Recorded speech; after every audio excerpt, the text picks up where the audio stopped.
We hope you've got health insurance because we're about to blow your minds. Those who have seen 2017 Spider-Man Homecoming and its 2019 sequel Spider-Man Far From Home will remember Roger Harrington, the slightly dorky, more than slightly bumbling, well-meaning science teacher played by Martin Starr. In Homecoming, Mr. Harrington instructs the students of Midtown School of Science and Technology and oversees the school's academic decathlon team, of which Tom Holland's Peter Parker is a member. And in Far From Home, the teacher tries his hardest to make his students' summer trip across Europe as wonderful as possible, but proves hilariously incompetent. To be fair, it's not entirely his fault. Mr. Harrington is a memorable MCU character, but Homecoming and Far From Home aren't the only Marvel movies he's been in. As several sharp-eyed fans have pointed out, Mr. Harrington made his MCU debut way back in 2008, when he cameoed in The Incredible Hulk, which, despite what your one friend might insist, is indeed part of the MCU. Remember the student who smiles and waves a slice of pizza at Edward Norton's Bruce Banner in the chemistry lab at Culver University? Yeah, that's Roger Harrington, credited in the film simply as Computer Nerd. Marvel Studios president Kevin Feige confirmed the fact during an AMA session on Reddit. One fan wrote, "Martin Starr was both in The Incredible Hulk, very briefly in the computer lab, and in Spider-Man Homecoming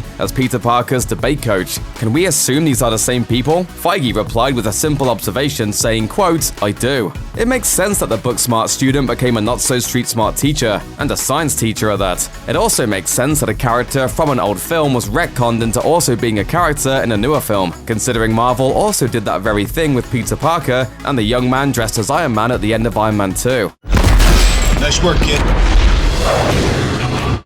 So Feige's confirmation makes this a nice bit of Marvel trivia to share at your next dinner party. However, the admission that Starr's character from The Incredible Hulk and the Spider-Man movies are the same person arguably puts a tiny wrinkle in the overall Marvel canon, particularly regarding a tie-in novel that accompanied the release of The Incredible Hulk. As many fans have noted, The Incredible Hulk novelization takes a different approach to the character Starr played in the film, identifying him as being a Korean-American genius named Amadeus Cho, who was first introduced in Marvel Comics in 2005. Since Starr is definitely not Korean-American like Cho is, the two characters are more like analogs to one another than anything else, but we digress. In the novel version of the story, Banner meets Cho when he sneaks into the computer lab, finding the student studying for his final exams. Much like movie Banner does with Martin Starr's character, Banner offers Cho some pizza, and that's the end of that. A scene like this was actually supposed to be included in the movie as an extended version of Starr's actual scene in the final film. The deleted scene sees Banner trying to trick his way into the lab with the promise of free pizza,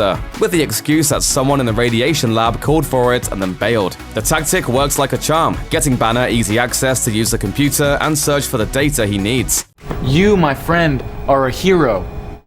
Interestingly enough, the Cho character referenced in the novelization actually ended up with a meaty role in Marvel Comics years later, going on to succeed Banner as the Hulk as the star of the 2015 comic series The Totally Awesome Hulk. The connection between Martin Starr's Incredible Hulk character and the book's Amadeus Cho is pretty undeniable, but since Feige has since stated that the computer nerd in the Incredible Hulk movie is actually Roger Harrington, that means he's not Amadeus Cho. So in case you were wondering, that means that the Incredible Hulk novelization officially isn't canonical. This isn't to say that Marvel fans won't ever see Cho in the MCU one day, becoming the Jade Genius after Banner somehow passes the torch. He just probably won't be played by Martin Starr. As you know, we made it out alive, and that's the important thing. Couldn't bear to lose a student on a school trip. Not again. Check out one of our newest videos right here, plus even more Looper videos about the MCU are coming soon. Subscribe to our YouTube channel and hit the bell so you don't miss a single one.